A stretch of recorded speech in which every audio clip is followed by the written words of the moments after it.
This is PseudoPod, the weekly horror podcast. We do warnings up front now. Warnings, like bow ties, are cool.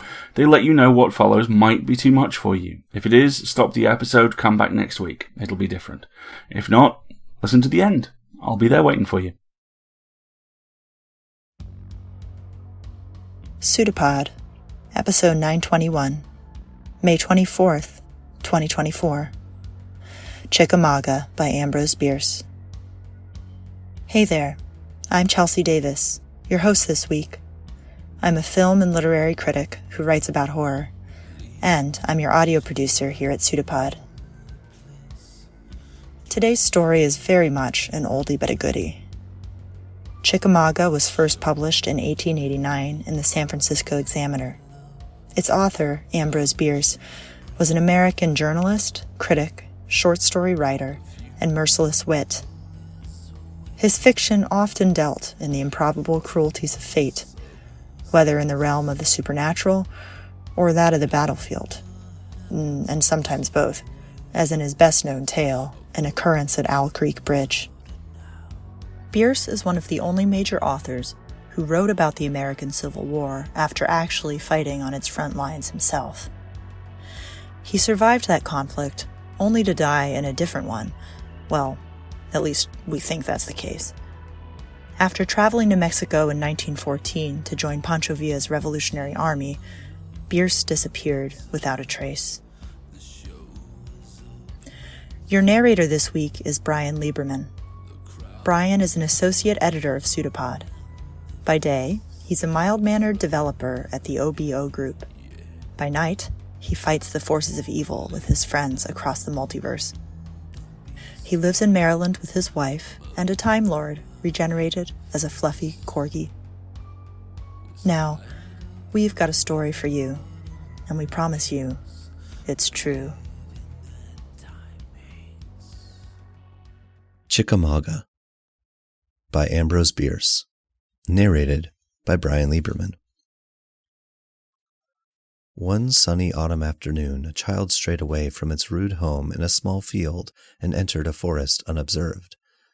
It was happy in a new sense of freedom from control, happy in the opportunity of exploration and adventure, for this child's spirit, in bodies of its ancestors, had for thousands of years been trained to memorable feats of discovery and conquest, victories in battles whose critical moments were centuries, whose victors' camps were cities of hewn stone.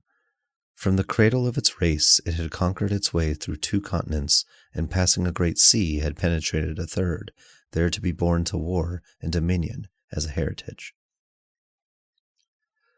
The child was a boy aged about 6 years, the son of a poor planter. In his younger manhood, the father had been a soldier, had fought against naked savages, and followed the flag of his country into the capital of a civilized race to the far south. In the peaceful life of a planter, the warrior fire survived. Once kindled, it's never extinguished. The man loved military books and pictures, and the boy had understood enough to make himself a wooden sword, though even the eye of his father would hardly have known it for what it was. This weapon he now bore bravely, as became the son of an heroic race, and pausing now and again in the sunny space of the forest assumed, with some exaggeration, the postures of aggression and defense that he had been taught by the engraver's art. Made reckless by the ease with which he overcame invisible foes attempting to stay his advance, he committed the common enough military error of pushing the pursuit to a dangerous extreme, until he found himself upon the margin of a wide but shallow brook, whose rapid waters barred his direct advance against the flying foe that had crossed with illogical ease. But the intrepid victor was not to be baffled. The spirit of the race which had passed the great sea burned unconquerable in that small breast and would not be denied. Finding a place where some boulders in the bed of the stream lay but a step or a leap apart, he made his way across and fell again upon the rear guard of his imaginary foe, putting all to the sword. Now that the battle had been won, prudence required that he withdraw to his base of operations. Alas, like many a mightier conqueror, and like one, the mightiest, he could not curb the lust for war, nor learn that tempted fate will leave the loftiest star. Advancing from the bank of the creek, he suddenly found himself confronted with a new and more formidable enemy. In the path that he was following sat, bolt upright, with ears erect and paws suspended before it, a rabbit. With a startled cry, the child turned and fled, he knew not in what direction, calling with inarticulate cries for his mother, weeping, stumbling, his tender skin cruelly torn by brambles, his little heart beating hard with terror, breathless, blind with tears, lost in the forest.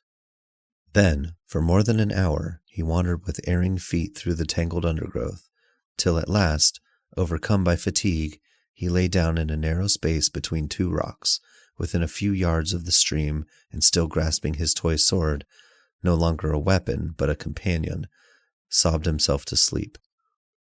The wood birds sang merrily above his head. The squirrels, whisking their bravery of tail, ran barking from tree to tree, unconscious of the pity of it. And somewhere far away was a strange, muffled thunder, as if the partridges were drumming in celebration of nature's victory over the son of her immemorial enslavers. And back at the little plantation, where white men and black were hastily searching the fields and hedges in alarm, a mother's heart was breaking for her missing child. Hours passed, and then the little sleeper rose to his feet.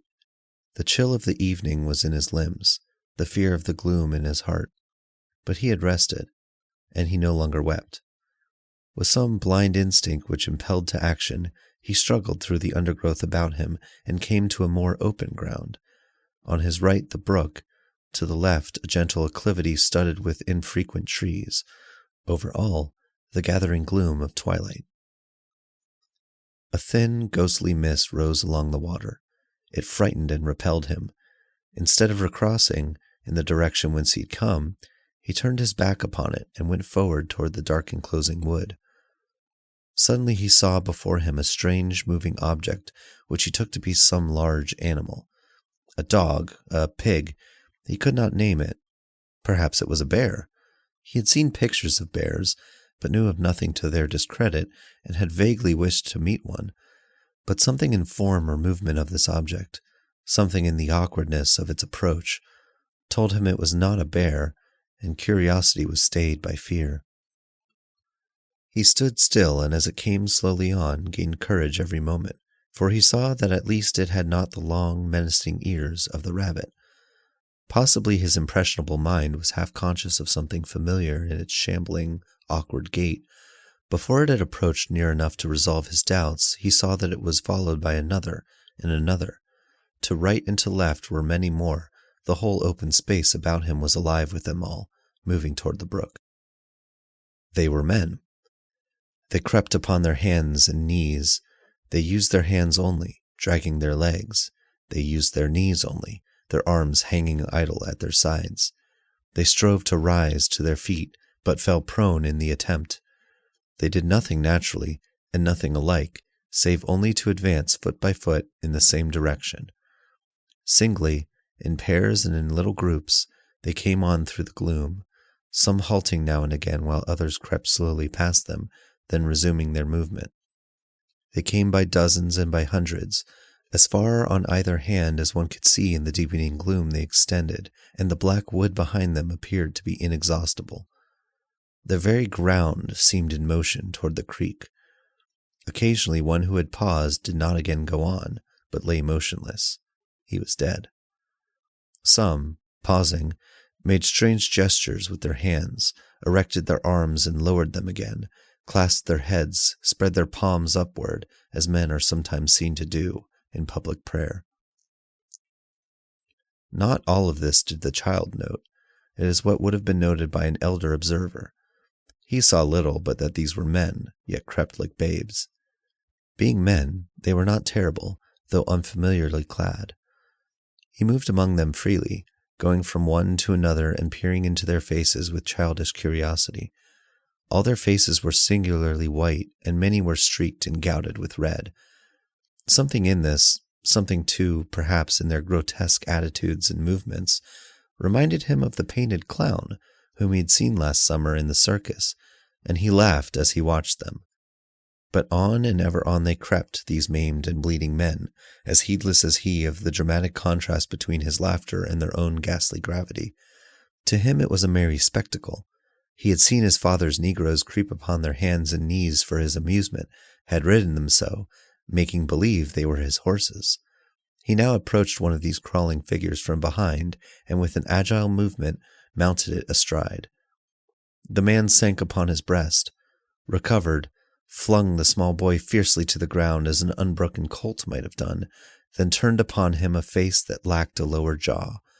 From the upper teeth to the throat was a great red gap fringed with hanging shreds of flesh and splinters of bone. The unnatural prominence of nose, the absence of chin, the fierce eyes, gave this man the appearance of a great bird of prey, crimsoned in throat and breast by the blood of its quarry. The man rose to his knees, the child to his feet. The man shook his fist at the child. The child, terrified at last, ran to a tree nearby, got upon the farther side of it, and took a more serious view of the situation. And so the clumsy multitude dragged itself slowly and painfully along in hideous pantomime, moved forward down the slope like a swarm of great black beetles, with never a sound of going, in silence profound, absolute. Instead of darkening, the haunted landscape began to brighten. Through the belt of trees beyond the brook shone a strange red light, the trunks and branches of the trees making a black lacework against it. It struck the creeping figures and gave them monstrous shadows, which caricatured their movements on the lit grass. It fell upon their faces, touching their whiteness with a ruddy tinge, accentuating the stains with which so many of them were freaked and maculated. It sparkled on buttons and bits of metal in their clothing. Instinctively the child turned toward the growing splendor, and moved down the slope with his horrible companions. In a few moments had passed the foremost of the throng, not much of a feat considering his advantages. He placed himself in the lead, his wooden sword still in hand, and solemnly directed the march, conforming his pace to theirs and occasionally turning as if to see that his forces did not straggle. Surely such a leader never before had such a following. Scattered about upon the ground, now slowly narrowing by the encroachment of this awful march to water, were certain articles to which, in the leader's mind, were coupled no significant associations. An occasional blanket, tidily rolled lengthwise, doubled and the ends bounded together with a string, a heavy knapsack here and there a broken rifle, such things, in short, as are found in the rear of retreating troops, the spoor of men flying from their hunters. Elsewhere near the creek, which here had a margin of lowland, the earth was trodden into mud by the feet of men and horses. An observer of better experience in the use of his eyes would have noted that these footprints pointed in both directions. The ground had been twice passed over, in advance and in retreat. A few hours before, these desperate, stricken men, with their more fortunate and now distant comrades, had penetrated the forest in thousands. Their successive battalions, breaking into swarms and reforming in lines, had passed the child on every side, had almost trodden on him as he slept. The rustle and murmur of their march had not awakened him.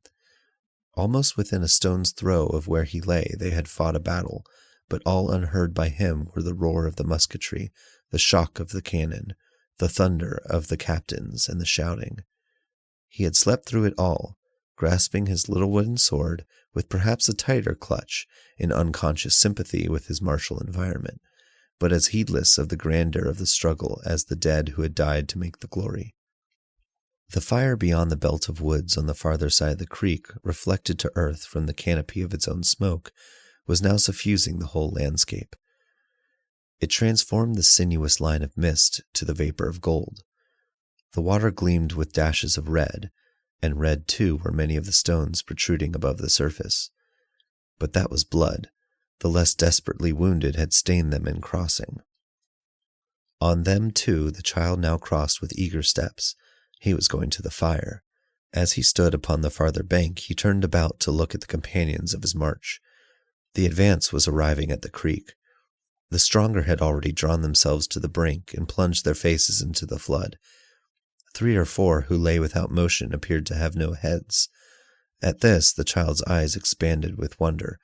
Even his hospitable understanding could not accept a phenomenon implying such vitality as that. After slacking their thirst, these men had not had the strength to back away from the water, nor to keep their heads above it. They were drowned. In rear of these, the open spaces of the forest showed the leader as many formless figures of his grim command as at first, but not nearly so many were in motion. He waved his cap for their encouragement and smilingly pointed with his weapon in the direction of the guiding light, a pillar of fire to this strange exodus. Confident in the fidelity of his forces, he now entered the belt of woods, passed through it easily in the red illumination, climbed a fence, ran across a field, turning now and again to coquet with his responsive shadow, and so approached the blazing ruin of a dwelling. Desolation everywhere. In all the wide glare not a living thing was visible. He cared nothing for that. The spectacle pleased, and he danced with glee in imitation of the wavering flames. He ran about, collecting fuel, but every object that he found was too heavy for him to cast in from the distance to which the heat limited his approach. In despair he flung his sword, a surrender to the superior forces of nature. His military career was at an end. Shifting his position, his eyes fell upon some outbuildings which had an oddly familiar appearance, as if he had dreamed of them. He stood considering them with wonder, when suddenly the entire plantation, with its enclosing forest, seemed to turn as if upon a pivot. His little world swung half around, the points of the compass were reversed. He recognized the blazing building as his own home. For a moment he stood stupefied by the power of the revelation, then ran with stumbling feet, making a half-circuit of the ruin. There, conspicuous in the light of the conflagration, lay the dead body of a woman, the white face turned upward, the hands thrown out and clutched full of grass, the clothing deranged, the long dark hair in tangles and full of clotted blood. The greater part of the forehead was torn away, and from the jagged hole the brain protruded, overflowing the temple, a frothy mass of gray, crowned with clusters of crimson bubbles, the work of a shell. The child moved his little hands, making wild, uncertain gestures. He uttered a series of inarticulate and indescribable cries, something between the chattering of an ape and the gobbling of a turkey, a startling, soulless, unholy sound, the language of a devil. The child was a deaf mute. Then he stood motionless, with quivering lips, looking down upon the wreck.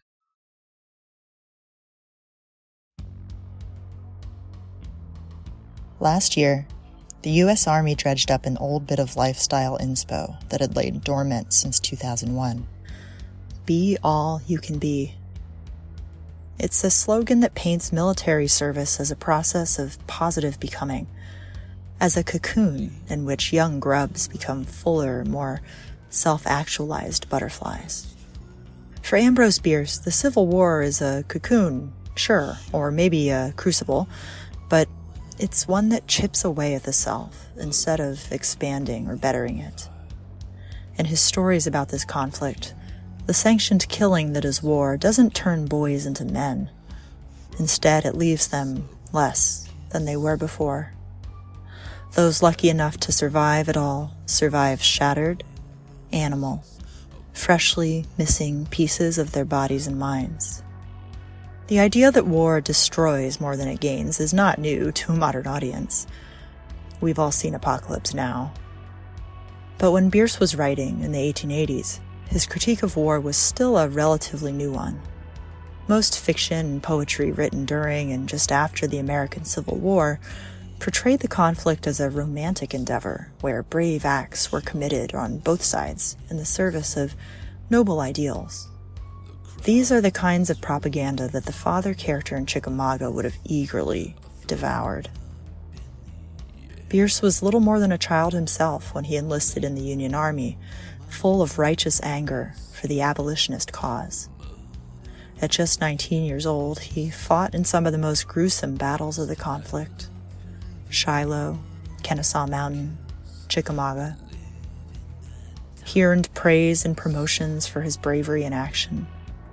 He took an almost fatal shot to the head and returned to the front, a bullet still lodged in his skull. But as Bierce saw more and more of war, his youthful enthusiasm faded. He wrote later, "When I ask myself what has become of Ambrose Bierce the youth who fought at Chickamauga, I am bound to answer that he is dead." Maybe that's why Chickamauga bears none of the Union politics that Bierce had been so passionate about when he first joined up. Bierce has chosen to train the eyes of his story on civilian casualties among Southerners, the side he fought against in real life. The child's mother sustains a head wound not unlike the one Bierce himself suffered, and the word slavery is never once mentioned in the story. Instead, the narrator carefully uses the words Negro and Black for the human beings that the child's family owns. Chaos reigns over soldiers and civilians alike, all identities and sides obliterated in the blast of shells. A portrait of war as universally evil, of course, begs the cheap question often levied against pacifism: is no cause worth fighting for? It wouldn't be an Ambrose Bierce story if he left us with an easy answer. Now, a word about how you can help us keep bringing you all this horror fiction. Your donations make up 100% of what we pay our authors and staff, and all the other costs of making and managing a podcast. There are lots of ways you can help out. You can subscribe to us on PayPal or Patreon for as little as $1 a month, and the higher you climb the subscription ladder, the more goodies you get, from sick swag to exclusive episodes. If you can't pitch in financially, we get it. Times are tough. But you can still help out by talking about the show. If you liked an episode, link to it, or blog about it, or leave a review on your podcatcher of choice. It all helps. With your help, we can keep doing this dark thing of ours. PseudoPod is part of the Escape Artists Foundation, a 501c3 nonprofit, and this episode is distributed under the Creative Commons Attribution, Non-Commercial, No Derivatives 4.0 International License. PseudoPod will be back next week with episode 922, Something Stirring Underneath, written by Laura Downs, narrated by Maui Threv, hosted by Kat Day, and audio produced by moi. See you next week.